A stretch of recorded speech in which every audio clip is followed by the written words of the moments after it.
다니엘서 9장 20절부터 27절까지 말씀을 같이 보도록 하겠습니다. 내가 이같이 말하여 기도하며 내 죄와 내 백성 이스라엘의 죄를 자복하고 내 하나님의 거룩한 산을 위하여 내 하나님 여호와 앞에 간구할 때, 곧 내가 기도할 때에 이전의 환상 중에 본 그 사람 가브리엘이 빨리 나가서 저녁 제사를 드릴 때 즈음에 내게 이르더니, 내게 가르치며 내게 말하여 이르되 다니엘아, 내가 이제 네게 지혜와 총명을 주려고 왔느니라. 곧 네가 기도를 시작할 즈음에 명령이 내렸으므로 이제 네게 알리러 왔느니라. 너는 크게 은총을 입은 자라. 그런즉 너는 이 일을 생각하고 그 환상을 깨달을지니라. 네 백성과 네 거룩한 성을 위하여 70일을 기한으로 정하였나니 허물이 그치며 죄가 끝나며 죄악이 용서되며 영원한 의가 드러나며 환상과 예언이 응하며 또 지극히 거룩한 이가 기름 부음을 받으리라. 그러므로 너는 깨달아 알지니라. 예루살렘을 중건하라는 영이 날 때부터 기름 부음을 받은 자 곧 왕이 일어나기까지 7이레와 62이레가 지날 것이요, 그 곤란한 동안에 성이 중건되어 광장과 거리가 세워질 것이며 62일의 후에 기름 부음을 받은 자가 끊어져 없어질 것이며 장차 한 왕의 백성이 와서 그 성읍과 성소를 무너뜨리려니와 그의 마지막은 홍수의 휩쓸림 같을 것이며 또 끝까지 전쟁이 있으리니 황폐할 것이 작정되었느니라. 그가 장차 많은 사람들과 더불어 한 이레 동안의 언약을 굳게 맺고 그가 그 이레의 절반에 제사와 예물을 금지할 것이며 또 포악하여 가증한 것이 날개를 의지하여 설 것이며 또 이미 정한 종말까지 진노가 황폐하게 하는 자에게 쏟아지리라 하였느니라 하니라. 아멘. 다니엘서 9장 이제 20절부터 27절까지 말씀을 그냥 여러분이 성경을 구약 성경이나 신약 성경을 잘 모르고 그냥 읽으면 저 뭔 말인가 잘 모릅니다. 그리고 이것을 해석하려고 신학자들이 얼마나 많이 노력하는지 몰라요. 이 날짜를 계산해 보려고 노력하는데, 근데 그게 만만치가 않습니다. 그러니까 신학자들도 A라는 타입의 신학자, B라는 타입의 신학자, C라는 D라는 이런 타입의 신학자들이 다 달라서, 그래서 신학교가 여러 개가 있는 거고 교회도 다 여러 개가 있는 거예요. 교단들도 다 여러 개가 있는 거고. 왜냐하면 이런 신학들이 달라서 서로 의견이 다르단 말이에요. 그러니까 의견 충돌이 일어나니까 갈라지죠. 갈라져가지고 서로 이 사람은 이런 주장, 이 사람은 이런 주장을 하게 돼서 교단들 같은 예수님을 믿고 있지만, 같은 예수님을 믿는 것을 이제 기독교라 그래요. 같은 예수님을 믿고 있지만 의견들이 다르단 말이에요. 그래서 이제 교단들이 다 다르게 이렇게 나간 것은 성경을 같이 보다가 이런 어려운 문제들에 이제 봉착하게 되는 거예요. 그러면 이런 부분에 대해서 서로 의견이 충돌이 일어나고 부딪히죠. 그러면 나는 이런 생각이 옳다고 생각해, 나는 이런 생각이 옳다고 생각해. 그러면 이제 서로 의견이, 예수님은 같이 믿지만 똑같이 서로 갈라져도 싸워도 예수님은 또 믿어요. 둘 다 믿는 사람들인데 서로 너하고 의견이 좀 다르다 이렇게 생각하는 거예요. 그러다 보니까 이제 나눠진 거죠. 그러니까 우리는 이 성경을 이걸 있는 그대로 한번 보자는 거예요. 그러면 여러분에게 어렵지 않은데, 왜냐하면 신학이라고 하는 건 일단 어렵거든요. 신학이라 그러면 어려워요. 그 어렵게 여러분에게, 모든 성도들에게, 이 세상에 예수님 믿는 사람들이 한두 명이 아닐 텐데 그 믿는 사람들에게 다 어렵게 이 성경을 써놨을까요? 그럼 이상하잖아요. 다 어렵게만 써놨으면, 그냥 읽으면서도 전혀 이해가 안 되고 그렇게만 성경을 써놨으면 어느 정도 이해는 가야 되는데 이해가 전혀 안 가고 신학자들만 이해가도록 성경을 써놨으면 그것도 문제라는 겁니다. 그렇죠? 하나님께서 우리를 사랑하신다면서 성경을 주셔놓고 너무 어렵게만 써놨어요. 그러면 이상하잖아요. 그래서 그거를 우리가 좀 생각을 해봐야 돼요. 그렇게 어려운 문제가 아니거든요. 그래서 적어도 다니엘서 9장에 있는 이 내용은 신학들이 그렇게 많이 여러 가지 주장을 놓지만 사실은 어려운 문제는 아니었다. 이게 쉬운 거였는데 그거를 그대로 봤어야 되는데 이거를 한번 자기들이 생각을 해본 거예요. 생각을 하다 보니까 이게 날짜별로 막 구분해 본 거거든요. 그러니까 날짜들을 구분해서 막 계산을 하여튼 소수점까지 안 틀리게 다 계산을 한 사람들도 있고 그래요. 그렇게 해야지 성경을 이해할 수 있다면 문제가 있거든요. 하나님 우리에게 주신 성경이 그렇다면 문제가 있는 거예요. 그렇죠? 왜냐하면 모든 일반 사람들은 교회를 뭐 이렇게 지혜로운 사람만 교회 다니는 게 아니고 뭐 있는 자, 배운 사람만 교회 다니는 게 아니잖아요. 그러니까 누구나 들으면 이해할 수 있도록 만들어야 되거든요, 성경이. 그런데 이해 전혀 안 가도록 만들어 놓으면 이상하잖아요. 그래서 여러분에게 여러분 수준에서 이해 가도록 제가 설명을 한번 해보려고 해요. 여러분 수준에서 이해 가도록 요거를 한번 있는 그대로 한번 보자는 얘기예요. 다니엘서 9장 20절 말씀을 우리가 읽었는데, 다니엘 9장 20절 보니까 여기에 다니엘이 기도할 때에 가브리엘 천사가 와서 뭘 설명해 주잖아요. 그렇죠? 그게 71회라고 하는 것을 설명해 준 것입니다. 71회라는 건 어렵지 않아요. 70 곱하기 7을 얘기하는 거예요. 1회라는 건 이게 일주일을 얘기하잖아요. 그러니까 70 곱하기 7 이렇게 해서 70 곱하기 7이니까 490을 얘기하는 거예요. 490. 그러니까 이 490이 1일이 1년이다 또는 1년이 1일이다 라고 하는 계산법을 이제 사람들이 생각해낸 거예요. 그 계산법을 이제 생각할 수밖에 없는 게 민수기 14장 34절입니다. 너희는 그 땅을 정탐한 날 수인 40일의 하루를 1년으로 쳐서 그 40년간 너희의 죄악을 담당할지니 너희는 그제서야 내가 싫어하면 어떻게 되는지를 알리라 하셨다 하라. 이게 가데스바네아에서 이스라엘의 12명 정탐꾼이 가나안 땅을 들어갔다 나오거든요. 들어갔다 나오는데 보니까 너무 좋은 거예요. 그래서 너무 좋은데 2명의 정탐꾼은 긍정적인 얘기를 했고, 우리 빨리 들어가서 정복하자, 하나님이 주셨으니까 그 땅을. 그런데 나머지 10명이 반대라는 거예요. 좋긴 좋은데 땅이 너무 좋아서 포도도 막 너무 크게 열리고 너무 좋은데, 아니 포도 한 송이가 사람만하니까 어떻겠어요? 포도 한 송이가. 근데 그 사람만한 포도 한 송이를 한 손에 들고 먹는 거인들이 있는 거예요, 거기에. 그러니 이게 얼마나 또 무섭겠습니까? 실제로 그런 거인들이 있다고 여러분 인터넷이나 교육 자료를 찾아보면요, 그런 거인들이 있었다는 그 뼈들이 지금 다 발견됐어요. 그러니까 사람은 그렇게 거인이 있었어요. 실제로 살고 있었단 말이에요. 그러니까 포도 한 송이가 사람만 하다니까요. 2사람이 장대에 깨가지고 메고 갔으니까 생각해 보시라고요. 그러니까 그런 포도가 있는 도시란 말이에요. 그게 여리고성이라고요. 그게 가나안 땅의 관문이라고 하는 그 여리고성을 무너뜨려야 가나안 땅을 들어가는데, 그 여리고성에 있는 도시에 포도가 그렇다고요. 그리고 열매들이 그렇다고, 이스라엘에 그런 땅이 있다고요. 그러니까 이 사람들이 너무 좋으니까 2명은 들어가자, 여호수아 갈렙, 이 2명은 믿음을 가지고 하나님이 우리에게 주셨으니까 들어가자 했고, 10명은 들어가지 말자 그런 거예요. 무섭다고, 자기들 죽을까 봐. 그러니까 하나님이 여기까지 데리고 나와서 우리를 저런 거인들한테 죽게 만들려고 한 것이다. 저거는 사람이면 우리는 메뚜기다, 이렇게 한 거죠. 그러니까 메뚜기는 여러분이 밟으면 죽잖아요. 그러니까 거인이 이 사람을 밟으면 죽는 거예요. 우리도 포도송이 하나가 여기다 밑에 내려놓고 발로 밟으면 팍 깨지잖아요. 그런 것처럼 사람이 그만한데 거인은 사람 크기만 하고 우리들 사람은 메뚜기만한 크기라니까 이게 말이 안 되죠. 그만한 차이가 나는 거예요. 그러니까 근데 믿음으로 정복해서 들어가자고 한 사람이 2사람, 못 들어간다, 다시 애굽으로 돌아가자 하는 사람이 10명.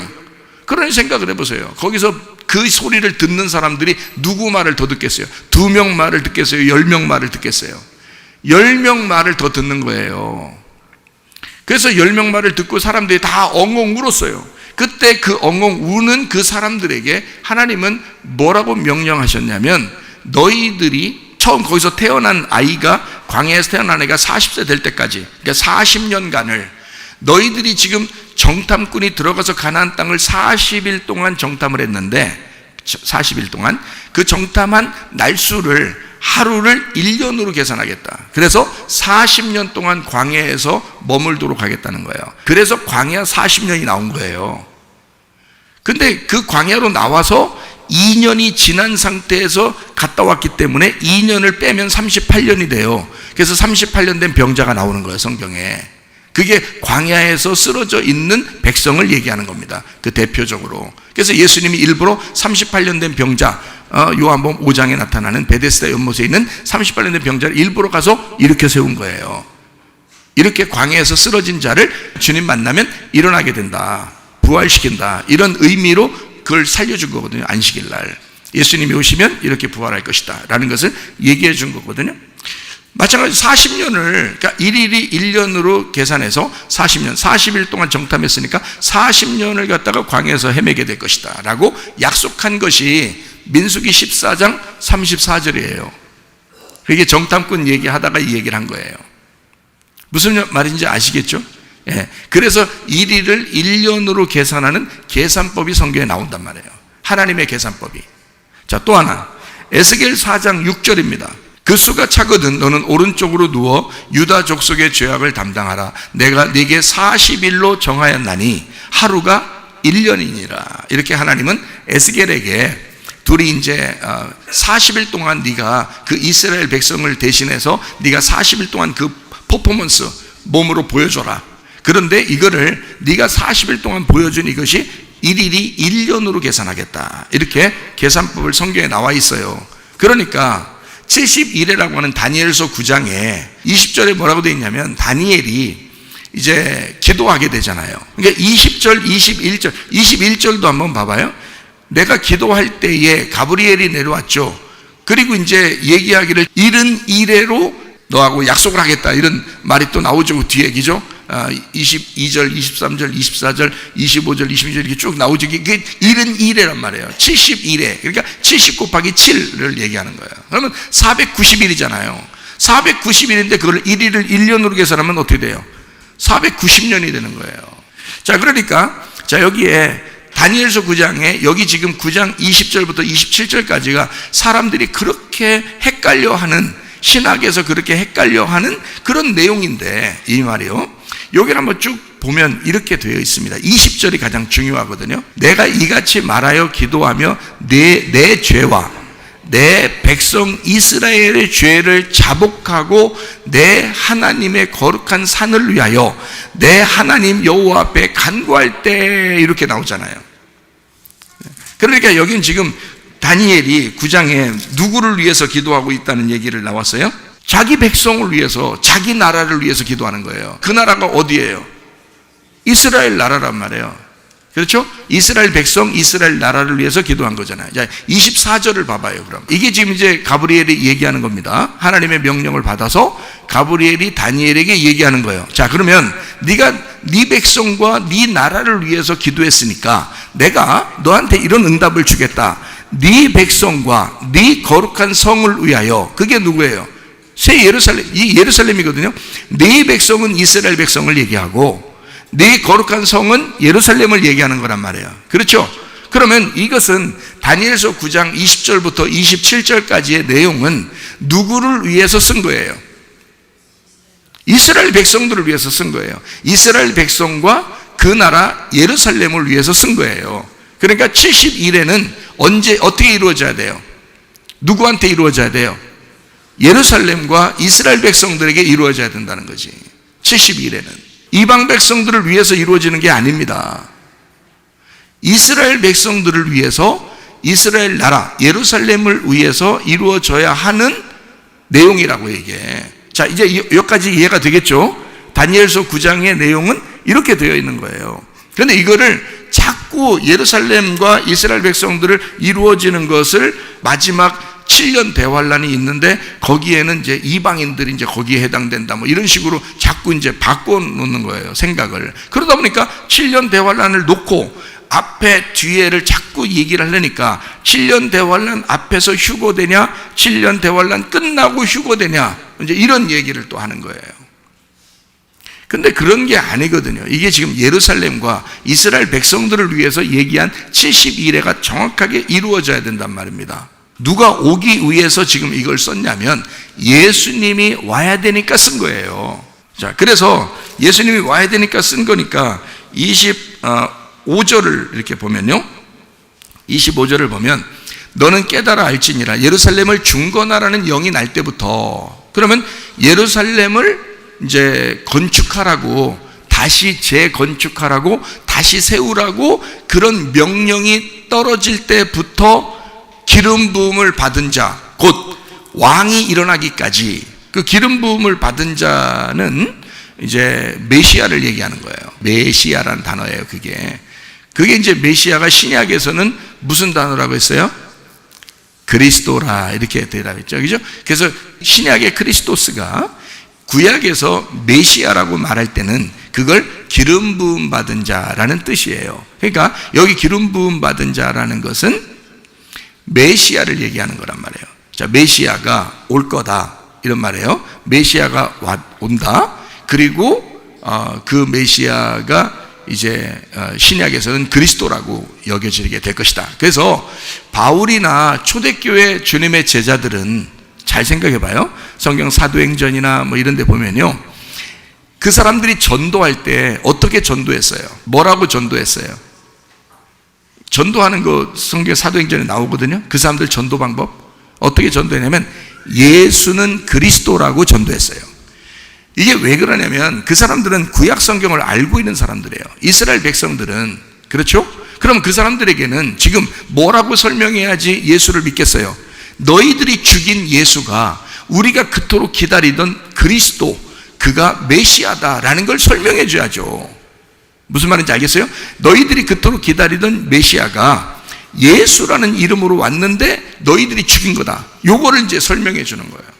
그걸 설명해 주면, 예수가 그리스도라는 것만 설명해 주면 이 사람들은 울면서 믿는 거예요. 그래서 이 사람들이, 성경을 아는 사람들은 예수를 메시아라고 설명해 줬을 때 막 울면서 믿었어요. 왜냐하면 성경을 다 알고 있었잖아요, 이 사람들은요. 근데 여러분이 나가서 길거리 지나가는 사람한테 예수는 그리스도예요 라고 얘기하면 그 사람들이 울까요? 미쳤다 그러죠? 웃고 비웃으면서 지나갈 것입니다. 근데 성경을 아는 사람들은 안 그렇다고요. 성경을 아는 사람들은 메시아를 기다렸잖아요. 자기들이 기다렸는데 그가 가짜 메시아인 줄 알고 죽였더니 알고 보니까 그게 진짜 부활한 예수가 돼서 그가 그리스도였더라라면 그건 굉장히 놀래 자빠질 일이거든요. 그래서 이 사람들은 막 울면서 예수님을 영접한 겁니다. 그 사람들이. 그래서 바울 사도나 아볼로나 뭐 이런 사람들이요, 주님의 제자들이요, 가서 다른 거 전도하지 않았어요. 예수님에 대해서 자기가 만난 예수를 설명하면서 그분이 메시아 그리스도다라는 걸, 구약 성경을 설명해주고 입증한 것입니다. 그러면 사람들이 다 믿었어요. 그 당시에요. 자, 무슨 말인지 아시겠죠? 그러니까 71회라고 하는 것은요, 다니엘 9장에 나와 있는 이 얘기인데, 그 내용은 바로 예수님이 오신 것에 대해서 설명하려고 쓴 것입니다. 이 내용을 잘 알면은 이제 어떻게 되는지 아시겠죠, 그죠? 그러면 기름 부음을 받은 자, 왕이 일어나기까지, 자, 왕이 되려면 뭐 받아야 돼요? 기름 부음 받아야 돼요. 그게 언제 예수님한테 이루어졌죠? 침례 받을 때 이루어진 것입니다. 여러분, 세례나 침례라고 하는 얘기를 들어봤죠? 세례나 침례가 물속에 들어갔다가 나오는 것입니다. 물속에 들어갔다 나오는데, 물에 들어갈 때는 뭘 의미해요? 죽는 걸 의미합니다. 근데 물에서 나올 때는 뭘 의미해요? 부활한다는 것을 의미해요. 자, 어린 양 대신 예수님이 제사장인 침례 요한에게서 안수를 받으시고 이제 모든 인류의 죄를 거기서 뒤집어 쓰셨어요. 그러면 어떻게 돼야 돼요? 어디로 가야 돼요? 물속으로 들어가야 된단 말이에요. 죽어야 된다는 거지. 죽어야 되면, 죽었어요. 그러면 한 번 죽지 두 번 죽냐 이런 말 있죠. 한 번 죽었어요. 죽었으면 단번에 모든 죄가 용서됐어요. 그렇죠? 그러면 이분이 이제 일어나야 돼, 안 일어나야 돼? 일어나야 되죠. 그래서 부활을 의미하기 위해서 이제 물에서 올라오셨단 말이에요. 올라오시면 잘 생각해요. 물에서 올라왔기 때문에 부활이죠. 죽음에서 부활했잖아요. 그러면 이분은 뭐가 와서 역사해야 돼요? 성령이 와서 역사해야 돼. 그래서 물과 성령이 동시에 이루어지는 장소가 침례받는 그 장소란 말이에요. 그러니까 여러분이 진짜 구원받고 거듭나려면 어떻게 해야 돼? 죽어야지 되는 거란 말이에요. 그러니까 예수님이 그렇게 너 이 사실 알고 네가 내 머리에 안수하여 너와 내가 하나가 돼서 우리가 죽어야, 그 회개가 일어나야 너는 성령을 받을 수가 있다는 얘기야. 그게 동시에 이루어지는, 물과 성령으로 거듭나야 된다는 말이 그래서 나온 거예요. 무슨 말인지 아시겠죠? 예, 그래서 거기서 올라왔어요. 그랬더니 성령이, 둘째 하늘이 이제 열리고, 그리고 하늘에서, 셋째 하늘에서 소리가 났어요. 나서 이는 내 사랑하는 아들이요 내 기뻐하는 자라, 저의 말을 들으라고 이제 그렇게 말씀을 하십니다. 아버지 하나님께서 성령으로 말씀하시는 거예요. 비둘기가 막 거기서 이제 이렇게 비둘기처럼 형체를 가지고 이렇게 왔죠. 그러니까 하나님은 원래 형체도 없어요. 하나님은 원래 형체도 없어요. 그냥 소리고요. 그 소리에 그 근원지가 하나님이시죠. 그러니까 그 말씀이란 말이에요. 말씀 자체인데 근원지란 말이에요. 보이질 않아요. 근데 성령이 비둘기처럼 이렇게 오셨다 해서 비둘기 모양처럼 이렇게 보였다라고 어떤 사람들은 보았겠죠. 어쨌든 성령님이 임하셨고, 그 예수님께서 이제 물에서 올라오실 때 성령이 임하셔서 거기서 내 기뻐하는 자라고 선포를 하신 겁니다. 그때가 언제냐? 기름 부음 받는 때예요. 성령으로 기름 부음 받는 때이기 때문에 그때 주님이 왕이 되시는 겁니다. 그때요. 자, 어릴 때 태어날 때는 왕으로 태어난 게 아니에요. 어릴 때 태어날 때는 그냥 한낱 인간으로 태어나서 똑같이 인간들하고 사셨습니다. 언제 딱 바뀌어요? 침례 받을 때 바뀌어버려요. 침례 받으면서 바뀌어요. 그리고 하나님하고 이제 대면하고, 그리고 그 하나님의 사역을 침례 받을 때부터 3년 반 동안 일을 하신단 말이에요. 그렇죠? 정해진 시간이라고요. 타임 스케줄이라고. 하나님의 타임 스케줄은 이 땅에서 하나님이 예수 그리스도라는 하나님의 아들을 이 땅에서 얼마 동안 일하게 만들까라고 정해놓은 시간이 3년 반이라고요. 3년 반 동안 일을 하는 거예요. 근데 그 3년 반 동안 일하면서, 자, 예수님이 참 좋은 일도 많이 하셨는데 또 이런 사람에 대해서 이렇게 얘기한 적이 있었어요. 수르보니게 여인한테 뭐라고 그러죠? 자, 자녀의 떡을 내가 걔한테 줄 수는 없다. 수르보니게 여인이 딸에 대해서 막 살려달라고 왔어요. 그런데 예수님이 안 고쳐주겠다는 거예요. 왜 안 고쳐주십니까? 라고 물어봤어요. 그랬더니, 야, 자녀의 떡을 내가 이방인 걔한테 내가 주겠냐? 자녀의 떡을 자녀에게 줘야지 내가 이방인이라는 걔한테, 너한테 줄 수 있겠냐? 이렇게 얘기한 거예요. 그러니까 그 여자가 뭐라고 그래요? 주님, 그러면 주님의 자녀들은 그 상에서 먹을 수 있겠지만, 그럼 우리 같은 개나 이런 이방인들은 그럼 개처럼 마당에서 먹을 수 있는데, 주인들이 먹다가 배부르면 남으면 밖으로 던져주대요. 그럼 개한테, 아마 그 수르보니게 여인이 집에 개 키웠었는가 봐요. 그걸 아는가 봐. 그러니까 어째 그렇게 던져주니까 그거 주워서 먹대요 라고 말한 거예요. 그러니 주님, 부스럭이라도 자녀가 먹다가 남은 거라도 혹시 있으면 우리한테 던져주십시오 라고 얘기한 거예요. 정말 안타까운 얘기죠. 예수님이 보통 유대인들이나 이스라엘 사람들을 이렇게 치료할 때는 손으로 만져주기도 하고요, 그리고 안수도 해주고요, 막 이렇게 치료합니다. 그렇죠? 성경에 보면. 그런데 이 여자한테는 이상한 말을 해요. 내가 자녀의 떡을 걔한테 줄 수 있냐? 너는 걔니까 내가 줄 수가 없다. 이렇게 얘기한단 말이에요. 그랬더니 이 여자가, 그러면 걔도 자녀의 떡에서 부스럭이라도 먹지 않습니까? 주인의 상에서 부스럭이라도 내가 먹지 않겠습니까? 우리가 개라면. 자기를 개라고 인정합니다. 그 여자가요. 그때 예수님께서, 야, 이 여자 믿음 좋은데? 이러는 거예요. 믿음 좋은데? 그래 놓고 뭐라고 하냐면, 그러면 내가 가서 고쳐주리라 이랬어야 되거든요. 생각해 보세요. 유대인들이나, 삭개오도 유대인입니다. 삭개오도요. 가가지고 일부러 찾아가서 만나고 막 고쳐주고 구원받게 하고 막 이런 사람들이 많잖아요. 38년 된 병자도 유대인이에요. 그 사람도 일부러 가가지고 가서 38년 된 병자 가서 고쳐주고 그러잖아요. 소경들도 가서 막 눈뜨게 해주고요.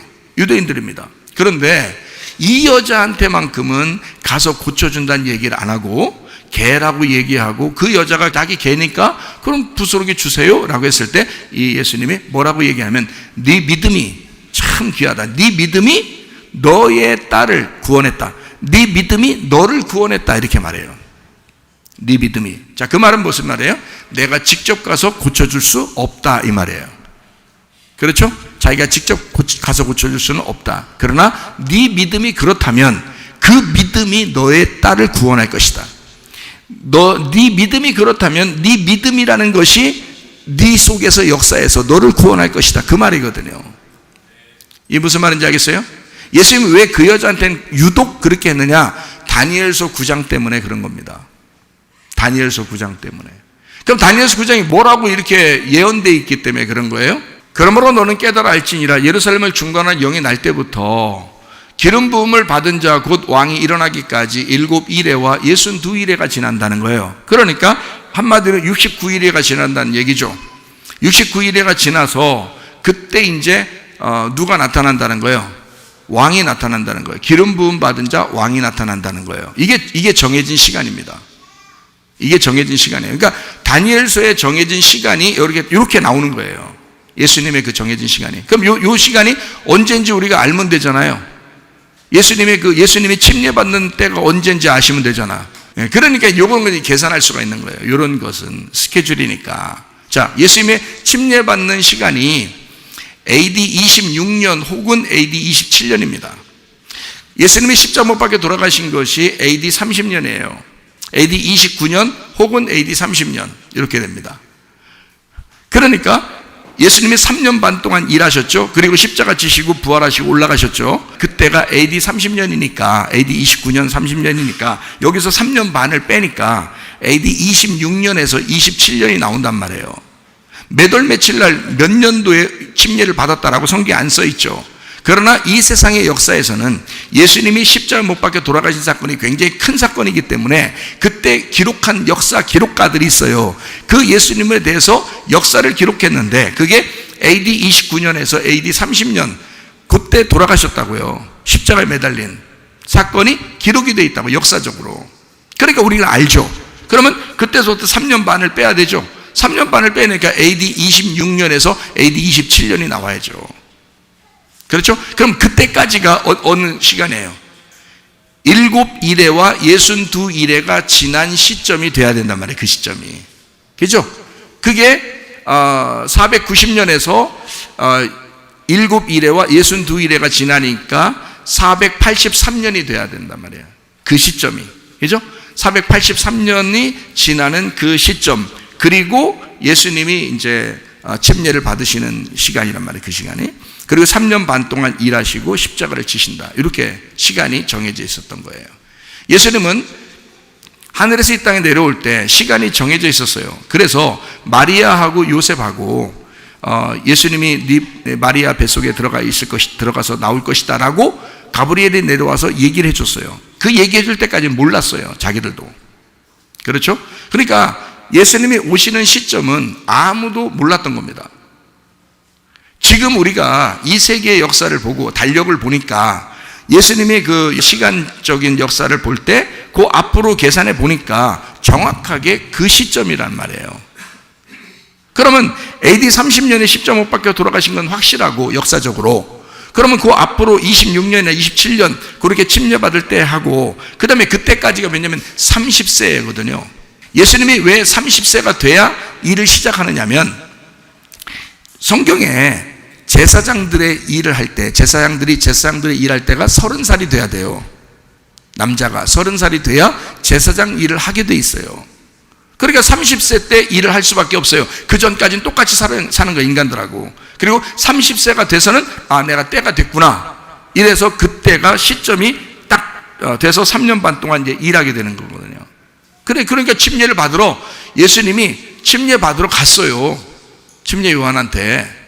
왜냐면 시간이 된 거를 누가 알고 있어요? 예수님 자신이 알고 있단 말이에요. 시간이 됐다는 걸 알고 있기 때문에 침례 요한한테 가서 내가 이제 기름 부음을 받아야 돼. 내가 물에 들어갔다 나와야 돼. 그리고 성령의 기름 부음을 받아야 돼. 사람들이 나를 안수해서 기름 부을 수가 없잖아. 왜? 내가 하늘에서 온 왕인데 어떻게 사람들에게 안수를 받겠냐 생각을 해봐라. 응? 사람들에게서 기름 부음을 받을 수가 없잖아. 하늘에서 직접 아버지가 기름 부어줘야 돼. 그게 성령이란 말이에요. 그래서 성령의 기름 부음을 받아야 되기 때문에 그 시점을 예수님만 안단 말이에요. 그러니까 예수님만 그 시간을 아니까 예수님이 직접 찾아간 거죠. 이해가 되겠습니까? 성경이 뭐 그냥 아무렇게나 썼으면 이 세상의 교회들이 뭐하러 있어요? 성경이 아무렇게나 썼으면? 그렇지 않아요. 성경도 정확한 근거에 의해서 쓴 것입니다. 그러니까 우리가 이해할 만한 거죠. 자, 그래서 여기 지금 이제 25절에 그렇게 되어 있잖아요. 자, 7 이래와 62 이래가 지난다. 그래야 침례를 받는다라는 것까지 딱 정해졌어요. 그렇죠? 자, 26절, 27절 한번 보겠어요. 62 이래 후에 기름 부음을 받은 자가 어떻게 된대요? 끊어져 없어요. 이거 무슨 얘기예요? 틀림없이 무슨 얘기예요? 십자가 매달려 돌아가신다는 얘기예요. 그러니까 자, 7 이래와 62 이래 후에 한 시점을 정해서 기름 부음 받은 자가 침례를 받고 난 다음에 한 시점에, 거기에 한 시점에 기름 부음 받은 자를 죽일 것이다 이 말이야. 그러면 그 시점이 얼마큼 남았어요? 몇 년 남았어요? 한 일회밖에 안 남았거든요. 한 일회를. 그러니까 여기 지금 69일회가 지났죠. 그리고 예수님께서 나온다 그랬죠. 나와서 그 한 일회 사이에 죽으셔야 된단 말이에요. 그 한 일회가 뭐예요? 예, 7일이란 말이에요. 7일. 근데 이 7일을 1일을 몇 년이라고 그래요? 예, 1일을 1년이라고 그러죠. 그러니까 몇 년이 나와요? 7년. 그래서 사람들이 7년 대환란 그러는 거예요. 근데 이 7년 대환란이라는 말은 지금 여기 성경으로 보면 전혀 안 맞는 얘기잖아요. 생각을 해보시라고. 제가 지금 성경을 잘못 보고 있는 게 아니고 여러분하고 같이 지금 보고 있잖아요. 그죠? 근데 이건 지금 예루살렘을 위해서, 이스라엘 백성들을 위해서 정해놓은 70일이라고요. 그러다 보니까 이거는 이방인들에 대한 얘기가 아니고 지금 예루살렘과 그 백성들을 위해서 정해놓은 70일이라 마지막 69일회가 지나서 마지막 한 일회 동안에 그 일을 정해놔야 되거든요. 그 사이에 죽을 것이다 라고 했어요. 그럼 언제 죽을 거냐라고 성경에 써 있죠. 27절입니다. 그가 장차 많은 사람들과 더불어 한 일회 동안, 한 일회니까 7일이죠. 7년입니다. 그 7년의 언약을 굳게 맺고 그랬어요. 자, 언약을 굳게 맺고 언제 돌아가시냐? 그가 그 일회의 절반에, 그러니까 절반이 써있으니까 7년의 반이니까 몇 년이에요? 3년 반이죠. 그러니까 예수님이 이 땅에 오셔서 자기가 일할 수 있는 시간은 3년 반밖에 없다는 걸 아는 거예요. 이해가 되십니까, 여러분? 자, 그러면 자기가 일할 수 있는 시간이 3년 반이에요. 그러면 3년 반은 자기가 누구 때문에 온 거예요? 자기 백성들과 예루살렘을 위해서 왔잖아요. 그러니까 예수님은 일하는 3년 반 기간 동안에는 다른 나라에 가본 적이 있어요, 없어요? 없어요. 3년 반 동안에는 처음에 태어나서 애굽으로 도망가셨다가 그 요셉과 마리아가 예수님을 데리고 애굽으로 도망갔었어요. 그리고 거기서 다시 올라왔죠, 그죠? 나사렛 동네로 올라왔죠. 그래서 나사렛 사람이라 그렇게 말한 거예요, 예수님을. 어릴 때 자라난 동네가 나사렛 동네니까. 그래서 나사렛 예수 이렇게 얘기한 거예요. 이해가 돼요? 자, 그런데 예수님이 사역을, 침례를 받으시고 그때부터 일하기 시작하는 시점은 3년 반밖에 없다고요. 그거를 예수님이 정확하게 아시는 거예요.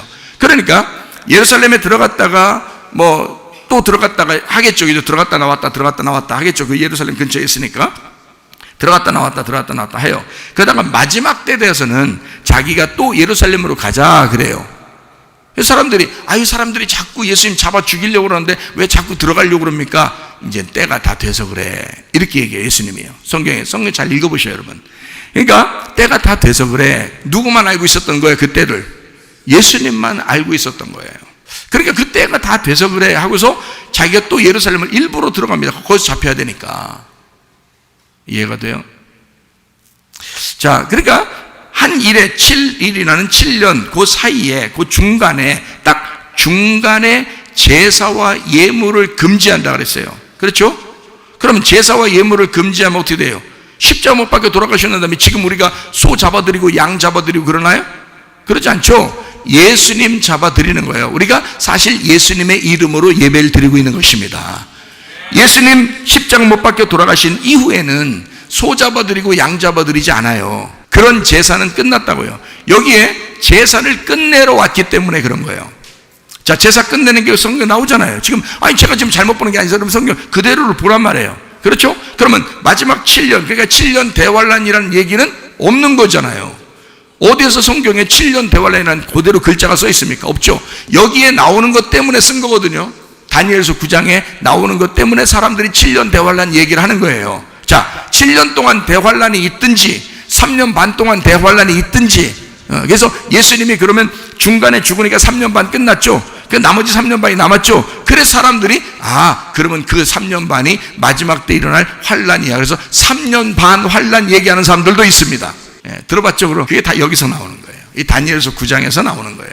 근데 사실은 그런 이야기가 아닙니다. 제가 여러분에게 설명을 해드리는 거예요. 마지막 이제 한 일회를 굳게 정해요. 이 약속은 하나님께서 언약을 해놓은 거예요. 언약을 반드시 지킨다는 얘기예요. 그 지키는데 예수님이 오셔서 기름 부음을 받으시고 3년 반 동안 일하시고 돌아가십니다. 부활하시고요. 그리고서 이제 승천하셔요. 그러면 나머지 3년 반이 남아있죠. 그죠? 자, 이게 다 어느 기간 동안이다? 70일에 해당하는 유대인과 이스라엘 백성, 그러니까 예루살렘을 위해서 정해진 시간이라는 거예요. 타임 스케줄, 하나님의 타임 스케줄인 거죠. 그렇죠? 자, 그러면 이 타임 스케줄에는 예루살렘을 위해서, 이스라엘 백성들을 위해서 했기 때문에 이방인들을 구원하면 돼요, 안 돼요? 안 돼요. 그래서 예수님이 이 땅에 계실 때는 이방인들을 구원한 적이 없습니다. 여러분 성경을 잘 읽어보세요. 마태, 마가, 누가, 요한을 읽어보면 이방인들을 구원하지 않습니다. 수로보니게 여인이 유일하게 나타난 이방인인데 그 이방인한테 예수님 뭐라고 그랬다고요? 네 믿음이 너를 구원했다 그랬어요. 직접 가서 구원해 주지 않았습니다. 이해가 돼요? 이렇게 철저하게 예수님은 이 다니엘서 9장을 지킨 겁니다. 참 희한하죠. 예수님도 이 성경 말씀을 우습게 알지 않는 거예요. 이 성경 말씀대로 오셨기 때문에 아버지의 뜻을 이 땅에서 이루는 것이 이 성경 말씀을 자기가 메시아로서 하나님의 말씀을 이루시는 거예요. 완성하는 거란 말이에요. 그래서 3년 반 동안 이스라엘과 예루살렘을 위해서 일하셨다. 자, 이해가 되겠죠, 거기까지? 그러면 나머지 3년 반이 남았죠. 나머지 3년 반은 이제 어떻게 되느냐? 예수님이 부활 승천하시면 뭐가 오냐면요, 오순절날 성령 충만이 임합니다. 오순절날 성령 충만이 임하면 바로 이 사람들이 그때 3,000명이 구원받고 교회가 세워지죠. 그 교회는 이방인 교회예요, 유대인 교회예요? 예루살렘에서 유대인 교회예요. 각 나라에 있었던 이방에 살고 있었던 유대인들이 오순절을 축제를 지키기 위해서 예루살렘에 모여들었는데 그 모여들은 사람들이 복음을 받았어요. 베드로한테서 설교를 들었어요. 그리고 제자들이 방언하고 또 뭐 이렇게 하나님의 그 놀라운 역사가 일어나는 사건을 보았어요. 예루살렘에 와가지고. 그리고 거기서 구원을 받고, 그게 사도행전 2장입니다. 사도행전 2장에 이제 그 사람들이 놀라운 성령의 충만을 받고서 이 사람들이 세운 게 교회예요. 3,000명 교회입니다. 3,000명 교회를 세웠어요. 그리고 난 다음에 이 사람들이 곧바로 이방으로 전도하러 다 갔나요? 아니죠. 이방으로 전도하러 안 갔어요. 왜요? 그때까지만 해도 이 사람들은 무슨 생각했을까? 유대인들만 구원받는다고 생각했어요. 사도행전 2장부터 사도행전 9장까지 엄청난 시간이 걸린 것 같죠? 근데 그게 3년 반이에요. 3년 반 동안 누구만 구원받냐면 유대인들만 구원받아요. 이디오피아 내시가 원래 유대인입니다. 그런데 에티오피아에 살고 있었어요. 그리고 이 사람이 오순절날 성령 충만을 받으러 왔었던 거거든요. 이 사람은 유월절, 오순절, 장막절 이렇게 지키러 오거든요. 절기를 지키러 오는 거거든요. 왜냐하면 흩어져 있는 유대인들은 3번을 자기 나라에 와서 절기를 지켜야 돼요. 그게 출애굽기 23장에 나와 있다고요. 모든 남자는 각 나라에 있더라도 예루살렘에 모여서 3번을 하나님 앞에 모여 예배해야 된다. 이렇게 절기를 지키라고 돼 있어요. 그게 유월절, 오순절, 그 다음에 장막절 이렇게 3번을 지키게 돼 있어요. 그러니까 에티오피아 내시는 그 절기 중에 하나를 지키러 왔겠죠. 왔다가 가는데 누굴 만난 거예요? 빌립을 만난 거예요. 빌립 집사님을 만났어요. 그래서 이 빌립 집사가 설명을 한 거예요. 이사야를 놓고 읽고 있는 이디오피아 내시에게 복음을 설명해요. 그가 예수님이다 라고 설명을 한 거예요. 그래서 이디오피아 내시가 예수님을 영접하죠. 그리고 바로 침례를 받습니다. 그리고서 돌아갔어요. 그리고 그 이디오피아에 기독교인들이 많이 삽니다. 그의 자손들도 그렇고 그의 친척들도 그렇고 친구들도 그렇고 아마 예수님을 소개했겠죠. 이 사람들은 철저한 믿음의 사람들이니까. 이디오피아 내시뿐만 아니라 오순절날 성령 충만을 받았던 이 사람들, 그리고 3,000명 구원받았던 그 사람들이 각 나라에 있었던 사람들이에요. 이제 흩어져서 복음이 나중에 전파됐겠죠. 자, 주님의 제자들을 12명, 그리고 120명, 그리고 뭐 한 500명, 뭐 거기에 모여있던 뭐 기도했던 사람들, 오순절 성령 충만 받았던 뭐 이런 사람들 있잖아요. 자, 이런 사람들이 복음을 전도하는데 사도행전 9장까지 이방인에게 전도를 안 합니다. 다 유대인들에게만 전도했어요. 그럼 언제부터 이방인에게 전도가 시작되냐? 사도행전 10장에 고넬료가 구원받은 게 첫 번째 이방인 구원받은 거예요. 고넬료가 이방인 첫 번째 구원받은 사람이에요. 누가 구원시켰죠? 베드로가요. 베드로가 구원시켰어요.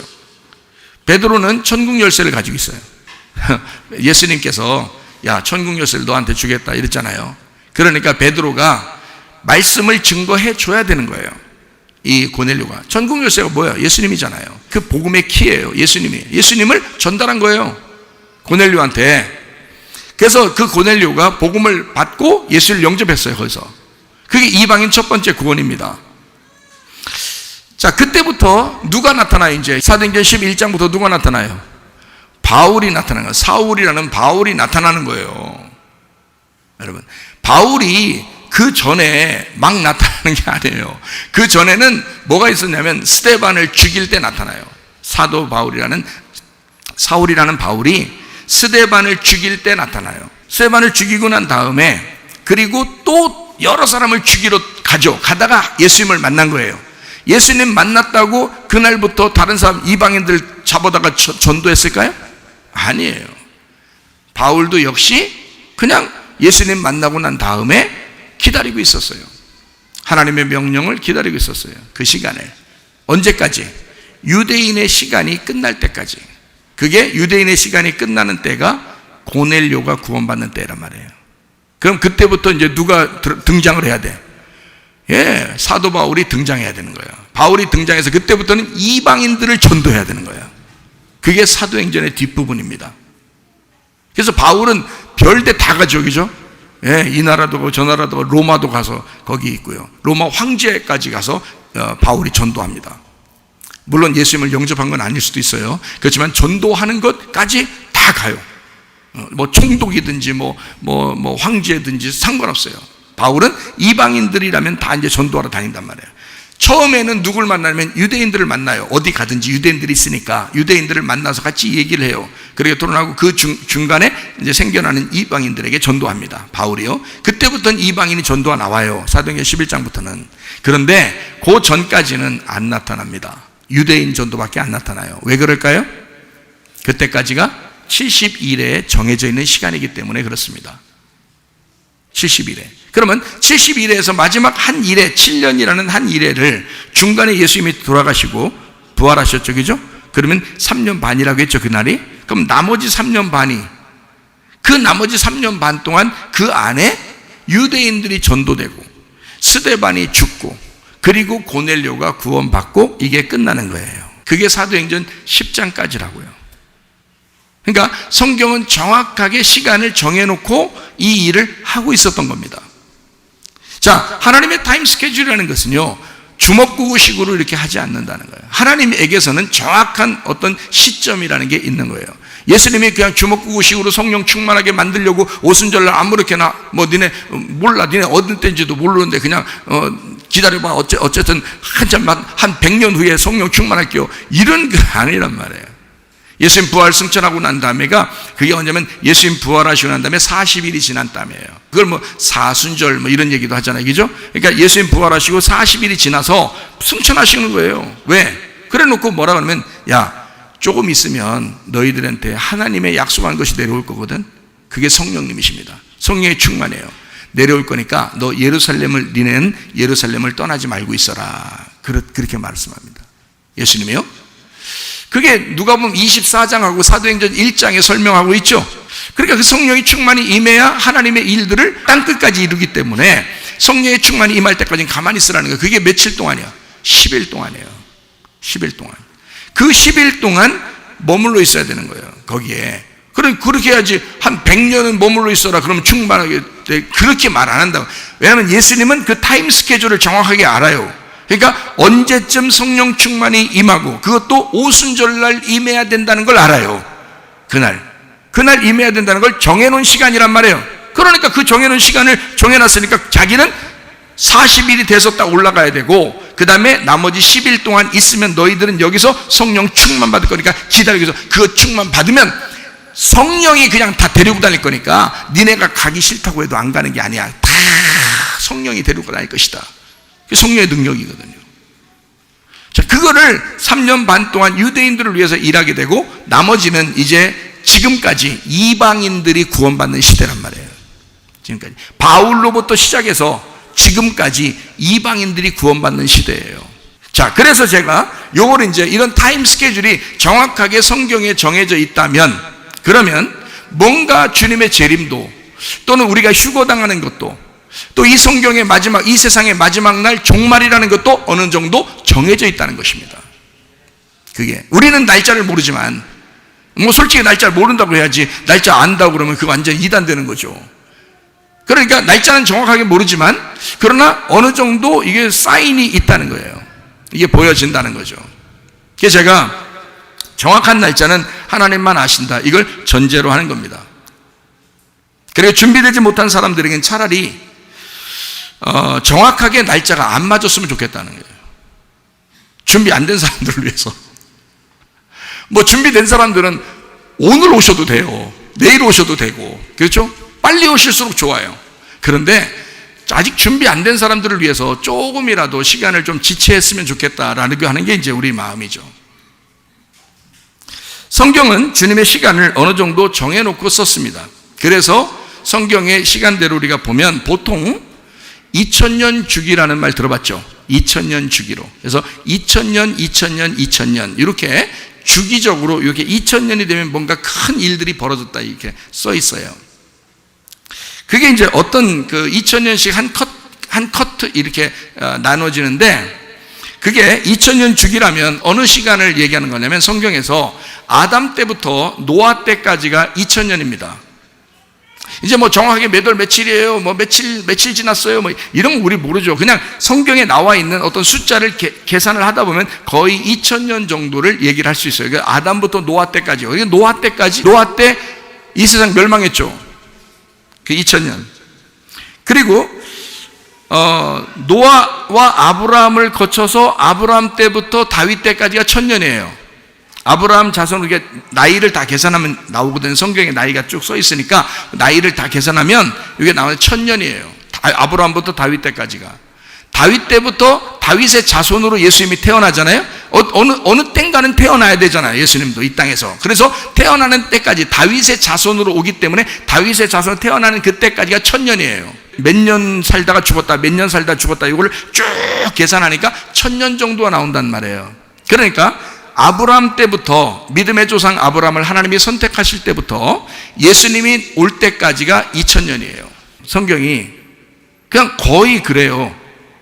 그러면 예수님이 오신 다음부터 이 세상의 종말, 마지막 때까지가 몇 년 정도가 되려면 2000년 정도가 돼야 돼요. 왜 이 2000년 정도가 돼야 되냐면 이방인의 시대가 시작돼서 2000년일 수도 있고 유대인들의 구원까지 합해서 2000년일 수도 있어요. 그런데 2000년 정도가 돼야 되는 이유가 예수님이 그런 사인들을 자주 성경에서 기록을 해놨어요. 2데나리온이라는 얘기를 많이 하죠. 2데나리온이죠. 그리고 1데나리온씩 2데나리온 얘기를 하는데 2데나리온이라는 게 이틀 품삯이에요. 하루가 1000년, 1000년이 하루라는 말이 있죠, 베드로서에. 그러니까 1000년씩 이틀이란 말이에요. 그러니까 이틀을, 그러니까 2000데나리온을 주고 갔어, 이렇게 하면 얼마나 좋아요. 그럼 성경은 딱 보기가 쉽죠. 근데 그게 아니고 2데나리온을 주고 갔어, 이렇게 얘기하면 그러면 이제 하루가 1000년이라는 계산을 맞춰야 되거든요. 그게 하루가 1000년이고 1000년이 하루란 말이에요. 그게 그 날짜도 정해져 있다고요. 또 예수님이 요한복음 4장에도 이제 그 사람들, 사마리아 사람들이 하도 같이 있자고 그래가지고요, 그 사마리아 이방인들과 함께 이틀을 같이 머무르다 말이에요. 그러니까 이방인 구원이 2000년이 돼야 된다는 그런 사인이에요. 이게 성경이 그냥 막 쓴 게 아니고.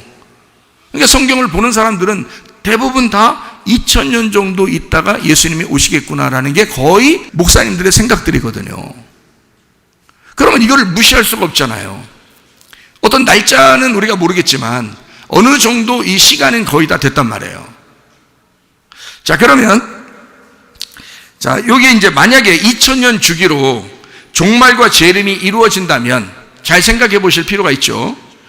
예수님 탄생이 몇 년도인지 우리가 알아야 되겠죠. 그러면 몇 년도인지 어떻게 알아요? 자, AD 30년을 기준으로 해서 역사적으로 정확하게 맞으니까 AD 29년 혹은 AD 30년, 제가 왜 29년 혹은 30년이라 하는지 아시죠? 잘 모르시겠어요? BC에서 AD로 가는 때가 0년이거든요. 0년이 없잖아요. 그러니까 0년이 없으니까 BC 1년에서 AD 1년으로 넘어간단 말이에요. 이렇게. 그러니까 0년이라는 한 해가 없단 말이에요. 1년이라는 게. 그렇죠? 그걸 안 써놨다니까 그 날짜를 모르니까 AD 30년이 이제 1년, 2년, 3년을 딸 때는 AD 30년이 맞아요.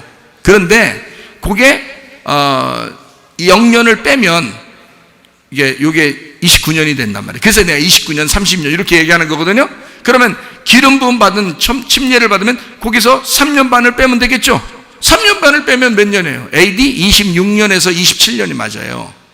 AD 26년에서 27년이 침례받는 때라면 거기서부터 몇 년이 또 앞으로 가야 돼요? 30년이 앞으로 가야 돼요. 30년이 앞으로 가면 BC 4년이나 BC 5년이 나와요. 이건 뭐 누구나 계산할 수 있는 얘기들이란 말이에요. 역사만 아는 사람이라면. 그죠? BC 4년에서 BC 5년이 나와요. 그래서 예수님 탄생 시기는 BC 4년이나 BC 5년이 맞다. 이렇게 나오는 거죠. 그렇죠? 몇 월 달에 태어났었을까? 뭐 이런 것도 이제 또 그 계산할 수 있죠. 뭐. 그 충분히 계산합니다. 제가 설명을 한번 해드릴 테니까 한번 들어보셔요. 예수님 탄생이 BC 4년이니까 2000년 후면 1995년이 돼야 돼요. 맞죠? 지났어요? 안 지났어요? 지났어요. 이게 지났으니까 이제 그거로 계산하는 것은 아니다라고 해야 되겠죠. 그죠? 예수님 사역 시작이 몇 년도라고요? AD 26년이나 AD 27년이라고요. 자, 그때로 말하면 예수님이 하나님의 일을 시작할 때부터 2000년으로 따지면 어떻게 돼요? 2026년이나 2027년이 나와야 되죠. 이것도 안 맞기를 바라지만 왜냐하면 준비 안 되신 분들을 좀 더 준비하라고 이것도 안 맞기를 바라지만 이게 만약에 맞는다 손 치면 AD 26년에서 27년이니까 2026년에서 2027년이 나와야 맞는 거예요. 자, 그러면 예수님 십자가 지신 게 AD 30년, AD 29년에서 AD 30년이라 했죠? 그러면 그렇게 넓게 보잔 말이에요. 예수님 돌아가실 때부터 2000년이라고 따지면 그러면 2029년이나 2030년 정도가 돼야 맞는 것입니다. 그렇죠? 그러면 예수님이 이방인 구원을 그럼 더 넓게 잡아서 이방인 구원부터 시작하자 그러면 AD 34년이 나와야 돼요. 나와야 되는데 AD 34년 혹은 AD 33년. 그죠? 그러면 AD 33년이나 34년으로 잡으면 거기서부터 2000년이면 어떻게 돼요? 2033년이나 2034년이 나와야지 맞죠. 2000년이 될 때만 해도 저는요 1999년에서 2000년이 될 때만 해도 사실 이런 사실들이 굉장히 멀리 느껴졌습니다. 멀리 느껴지겠죠. 왜냐하면 1999년도에서 2000년 올라올 때만 해도 이 정도 날짜는 굉장히 멀리 느껴졌거든요.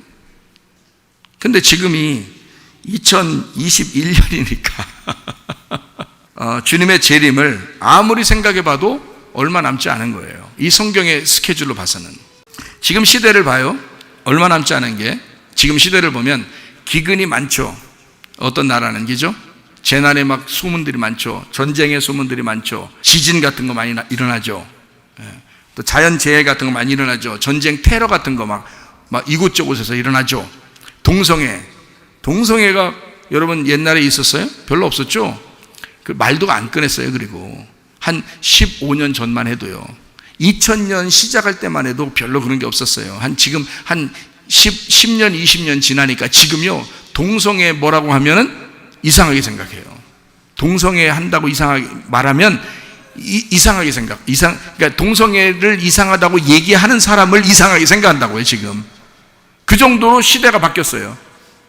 20년 사이에 완전히 바뀌어버렸습니다. 동성애가 그 전까지는 그렇지 않았거든요. 그런데 희한한 거는 소돔과 고모라 때도 그렇고 로마 시대 때도 그렇고 노아 홍수 때도 그렇고 동성애가 있었습니다. 세상이 멸망할 때는 꼭 뭐가 등장하냐면 동성애가 등장했어요.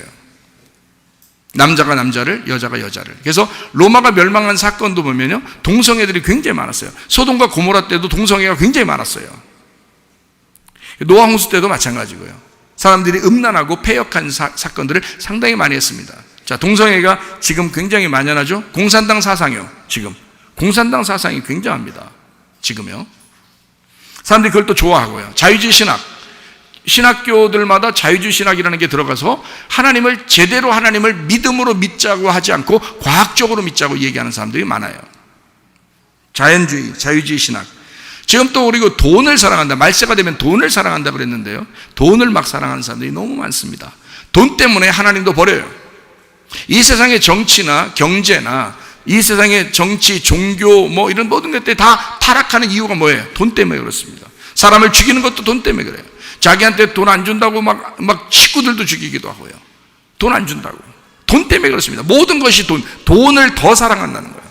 사람들보다 하나님보다 돈을 더 사랑하는 시대가 됐어요. 말세란 말이에요. 디모데후서 3장에 나와 있는 말씀들이 말세에 이런 일들이 나타난다. 돈을 사랑한다.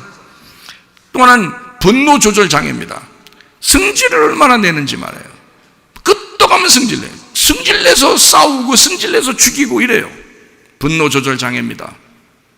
이 분노, 승질내는 거 이런 것들이 만연하다. 미워하죠. 사람들을 미워하죠. 사랑하지 않습니다. 미워하는 사람들이 상당히 많습니다. 그리고 교회가 타락했습니다.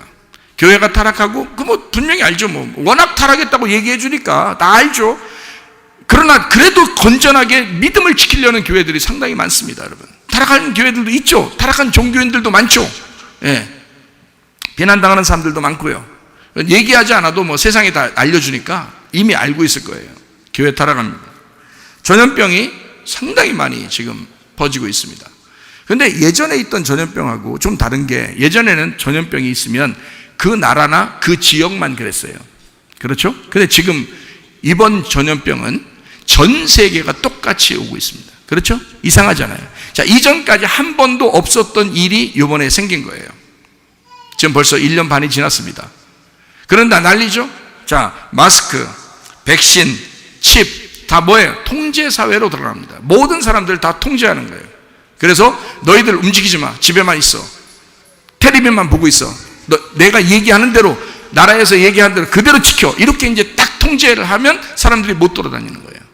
그런 통제 사회를 싫다고 막 데모하는 사람들도 있는데 잡아가기도 하고 벌금을 물리기도 하고 이렇습니다. 이것이 자 20년 전만 해도 이제까지 이런 일들이 한 번이라도 있었나요? 한 번도 없었습니다. 그건 이상한 거죠.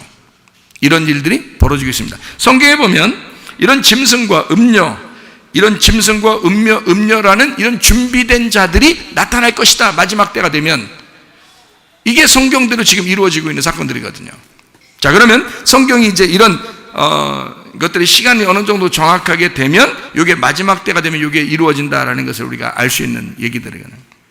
자, 믿음이 연약한 자들을 위해서 이 시간이 안 맞기를 바라지만 성경에서는 하나님의 타임 스케줄은 정확하게 언제나 정확했다.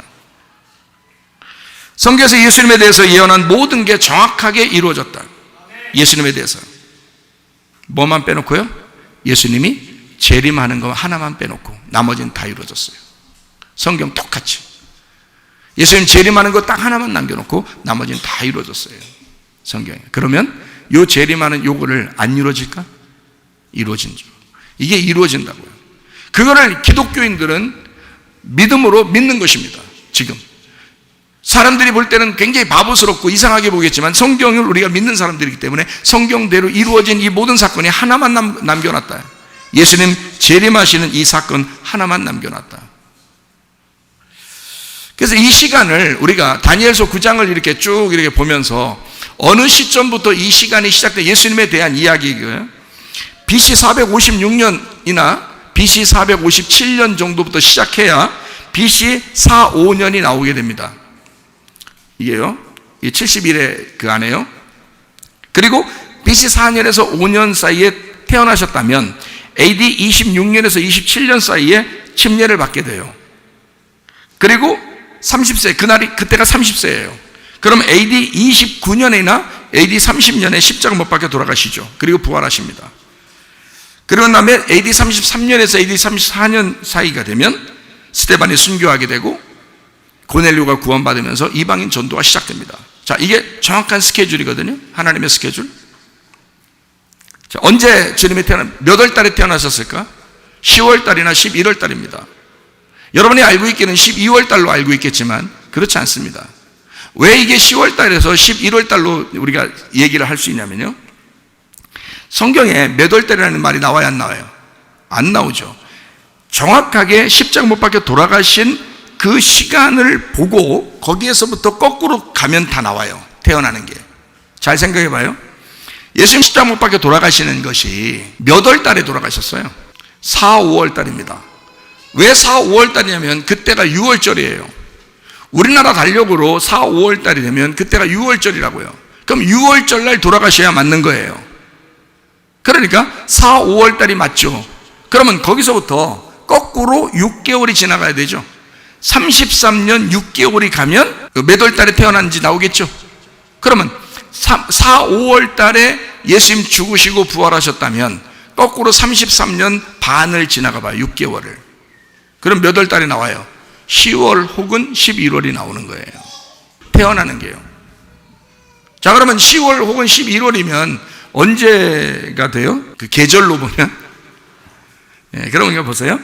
예수님이 이런 절기를 무시하지 않아요. 이스라엘에 있는 절기대로 예수님은 그 일을 이루셔야 되거든요. 그러면 이스라엘의 절기가 뭐가 나오죠? 유월절, 무교절, 초실절, 오순절, 나팔절, 속죄절, 장막절 이렇게 7개가 나와요. 그러면 예수님 십자가 못 박혀 돌아가실 때가 그 죽음과 부활을 3, 4월 혹은 4, 5월로 이렇게 잡으면 유월절, 무교절, 초실절이 돼요. 그때가 봄입니다. 그러면 오순절 날은 당연히 5월달이나 6월달이나 7월달이 되겠죠. 오순절 성령 충만이 임하면 그때가 오순절 여름이 되겠습니다. 자, 그러면 예수님의 그 탄생으로 볼 때 예수님은 10월달이나 11월달 요때쯤 태어나셨을 것이다. 9월이나 10월이나 11월달 이렇게 계절적으로 보면 그렇다는 얘기예요. 그 탄생으로 보면 그때가 나팔절, 속죄절, 가을입니다. 예수님 태어나실 때 알게 왔다고 그랬어요? 모르게 왔다고 그랬어요? 모르게 오셨다고 그랬어요. 그럼 재림은요? 예수님 재림 때는 성경에서 볼 때 모두 다 알게 오신다고 했어요. 모두 다 알도록. 처음에는 오실 때만 해도 모르게 왔어요. 성경에 있는 대로 예수님만 지키면 돼요. 근데 마지막 주님의 재림 때는 믿는 사람들을 데려가야 되기 때문에 모든 사람을 알게 합니다. 그렇게 오십니다.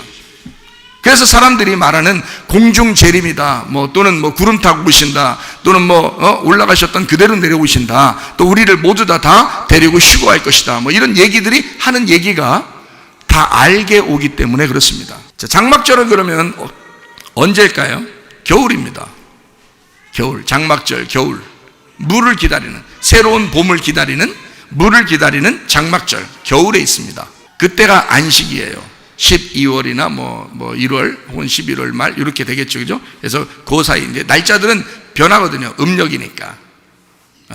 유대인들은 음력을 쓰거든요. 그럼 보세요. 6월절 죽음이 정해졌습니다. 초실절 부활도 정해졌습니다.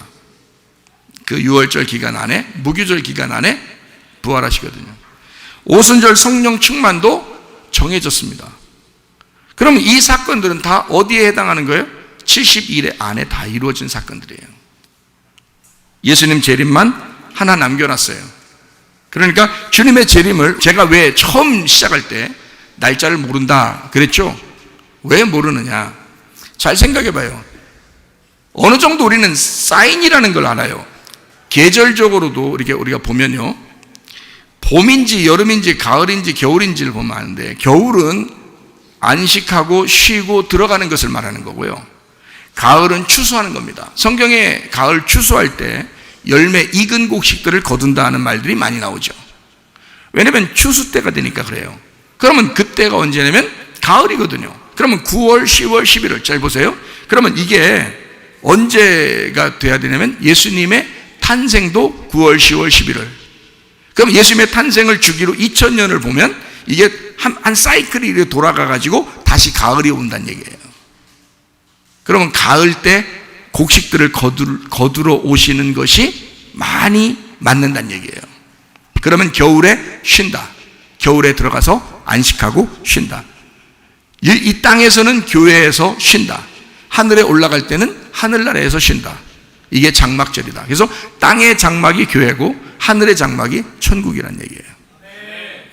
이게 정해져 있는 타임 스케줄이에요. 자, 6월절부터 시작해서 장막절까지 이제 어느 정도 사이클을 이제 아시겠죠. 자, BC에서 AD 사이에 1년 차이 납니다. 그것뿐만이 아닙니다. 유대력과 지금 로마력이라는 이 달력이 5일씩 차이 납니다. 유대력은 5일이 없어요. 그러니까 360일이 1년이에요. 로마력은 365일이거든요. 근데 유대력은 360일이기 때문에 이거를 계산할 수가 없습니다. 지금 저는 여러분에게 듣기 편하고 쉽게 이 얘기들을 쭉 설명하기 위해서 로마력을 가지고 설명한 거예요. 그러나 유대력을 가지고 이걸 그 음력으로 다시 따져서 이걸 딱 계산하면 모르겠지만 이게 힘들어요. 그래서 사람들은 이 계산을 못했기 때문에 예수님 오시는 것도 몰랐던 거예요. 예수님 재림하시는 것도 모르는 거예요. 그러니까 하나님만 아신다는 거예요. 이 세상을 창조하신 것도 하나님이시고 이 세상을 끝마치는 것도 하나님이시니까. 그래서 저는 이거를 성경 어떻게 보냐면 데살로니가 전서 5장 1절부터 10절까지 말씀, 형제들아 때와 시기에 관하여는 너희에게 쓸 것이 없음은 주의 날이 밤에 도둑같이 이를 줄을 너희 자신이 자세히 알기 때문이라. 그들이 평안하다 안전하다 할 그때에 임신한 여자에게 해산의 고통이 이름과 같이 멸망이 갑자기 그들에게 이르리니 결코 피하지 못하라. 이거는 무슨 말이냐면 이 세상이 좋아진다는 얘기입니다. 세상은 과학적으로도 그렇고 의학적으로도 그렇고 점점 좋아질 거예요. 그러니까 평안하죠. 사람들이 이 세상에 살려고 하는 사람들은 평안하지만 이 세상에 살려고 하지 않고 부딪히는 기독교인들은 불편한 것입니다. 우리들에게만 불편한 거지 이 세상 사람들은 그게 굉장히 편한 거예요. 자, 그게 이런 일들이거든요. 그때 갑자기 주님이 오신다는 겁니다. 자, 데살로니가서 5장 4절 말씀, 형제다 너희는 어둠에 있지 아니하며 그날이 도둑같이 너희에게 임하지 못한다. 안다는 얘기예요. 안다는 얘기예요. 그 다음에 너희는 다 빛의 아들이요 낮의 아들이라. 우리가 밤이나 어둠에 속하지 않는다는 거예요. 그러므로 우리는 다른 이들과 같이 자지 말고 오직 깨어 정신 차려라. 자는 자들은 밤에 자고 취하는 자들은 밤에 취하되 우리는 낮에 속하였으니 정신을 차리고 믿음과 사랑에 호심경을 붙이고 구원의 소망에 투구를 써라. 하나님이 우리를 세우심은 노하심에 이르게 하심이 아니요 오직 우리 주 예수 그리스도로 말미암아 구원을 받게 하려 하심이라. 예수께서 우리를 위하여 죽으사 우리로 하여금 깨어있든지 자든지 자기와 함께 살게 하려 하셨느니라. 그랬어요. 그러니까 주님의 시간은 정해져 있는데 뭘 알려준다는 거예요. 우리가 어둠에 있지 않기 때문에 낮에 있기 때문에 너희들한테는 반드시 사인을 알려준다는 겁니다. 징조를 알려준다는 거예요. 그래서 어느 정도 분위기를 보면 이게 마지막 때구나 알려준다는 겁니다. 성경을 제대로 아는 사람들은 아 이거 마지막 때가 왔다. 이거 거의 다 됐는데 이거 알 수 있단 말이에요. 지금이 그런 때입니다. 지금이. 저는 이거를 1999년에서 2000년에 올라올 때 그때 저는 한참 남은 줄 알았어요. 그때도. 근데 지금에 와서 세상이 발칵 뒤집히면서 이걸 딱 보니까 이거는 예사로운 일이 아닌 거예요. 이거는 주님 오시는 것을 사인으로 보여주는 것입니다. 어느 정도 시간이 정해졌다. 자, 여기 데살로니가 전서 5장에 1절부터 10절까지의 때와 시기에 관하여 이렇게 돼 있어요. 때라는 게 크로노스입니다. 때와 시기에 관하여 너희에게 쓸 것이 없다. 안다는 얘기예요. 사람들이요. 우리 믿는 사람들은 안다는 거예요. 근데 그 때라는 게 크로노스고 시기라는 게 카이로스입니다. 크로노스는 여러분 아시죠? 우리가 살아가는 그 시간을 말합니다. 내게 주어진 시간, 이거를 크로노스라고 해요. 카이로스라고 하는 건 하나님이 거기에 침투해서 들어오는 시간을 말합니다. 그러니까 너의 크로노스 시간에 카이로스가 들어오게 될 것이다, 이런 말이거든요. 하나님의 시간이 너희 속에 들어오게 될 것이다. 자, 우리가 구원받을 때도 그랬죠? 물과 성령으로 거듭날 때 하나님의 성령이 우리를 밀고 들어오셨습니다. 그리고 이 땅 마지막, 이 세상의 마지막이 될 때 하나님의 시간이 어느 날 타임 스케줄이 정확하게 끝나는 시간이 우리에게 도래할 것입니다. 그러면 그때가 우리에겐 종말이에요. 이건 아무도 벗어날 수가 없습니다. 하나님이 시작한 이 세상을 하나님이 끝마치시겠다 하니까 아무도 그걸 거절할 수가, 거부할 수가 없는 것입니다. 그걸 막을 수가 있는 자가 아무도 없는 거예요. 그러므로 여러분, 우리가 이 시간에, 그때 이 시간에 우리는 어떻게 해야 되는가? 데살로니가 전서 5장 23절 말씀, 평강의 하나님이 친히 너희를 온전히 거룩하게 하시고 또 너희의 온 영과 혼과 몸이 우리 주 예수 그리스도께서 강림하실 때에 흠없게 보존되기를 원하노라 그랬습니다. 데살로니가 전서 4장 18절 말씀, 그러므로 이러한 말로 서로 위로하라. 이 앞에 있는 내용이 뭐냐면 너희들을 끌어올려서 공중에서 주님을 영접하게 만들 것이다. 너희를 데리고 갈 것이다 라고 하는 게 요 앞에 나와 있는 말씀이에요. 그러니까 갑자기 어느 순간에 여러분을 데리고 가실 수도 있는 거란 말이에요. 그런 말을 너희가 이걸 성경을 알고 너희들에게는 감추어진 것이 아니라 너희들에게는 낮의 사람들이기 때문에, 빛의 사람이기 때문에, 자기의 자녀들이기 때문에 너희들에게는 징조를 알려주고 사인을 알려줄 것이다. 이때가 어느 정도 됐다, 시간이 어느 정도 됐다, 이 시기가 지금 이 세상을 돌아가는 걸 너희가 봐라, 이렇게 될 것이다. 그러면 이때가 되면 주님이 재림하시고 너희를 데리러 오실 때가 됐다. 그러니까 이러한 말로 서로 위로하라, 이렇게 말합니다. 목적은 뭐예요? 주님이 우리를 이런 날이 올 때 당황하지 말고 너희가 평강을 가지고 마음의 평안을 가지고 위로받아라 라고 해서 이 말씀을 쏘신 것입니다. 그러면 여러분과 저가 이 마지막 때를 맞이하여 주님 만나실 때까지 여러분과 저는 정신 차리고 믿음으로 기다리시기를 바랍니다.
기도하겠습니다. 우리 하나님 앞에 기도합니다.